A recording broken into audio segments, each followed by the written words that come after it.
আমি যতটুকু জানি বৃষ্টির সময় দোয়া কবুল হয়, তখন দোয়া কি বৃষ্টিতে ভিজে ভিজে করতে হবে নাকি ঘরে বসে করলেই হবে? আমাদের আয়েশা রাদিয়াল্লাহু তাআলা থেকে একটা হাদিস বর্ণিত হয়েছে সহিহ বুখারীতে যে নবী করিম সাল্লাল্লাহু আলাইহি ওয়াসাল্লাম বলেছেন, যখন বৃষ্টি দেখি আমরা তখন যেন আমরা দোয়া পড়ি আল্লাহুম্মা সয়িবান নাফিআ, অর্থাৎ আল্লাহ আপনি উপকারী বৃষ্টি দান করুন। এবং দোয়া কবুলের যে সময়গুলোর কথা নবী সাল্লাল্লাহু আলাইহি ওয়াসাল্লাম বলেছেন তার মধ্যে থেকে বৃষ্টি যখন পড়ে ওই সময়টা একটি যে সময় দোয়া কবুল হয়।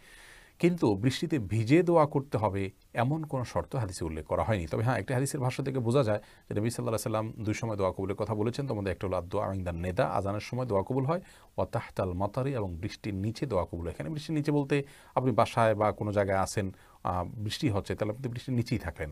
কিন্তু এখানে ভেজার কোনো শর্ত দেওয়া হয়নি, বিধায় বৃষ্টি চলাকালীন সময় দোয়া করলে দোয়া কবুল হবে ইনশাআল্লাহ তাআলা।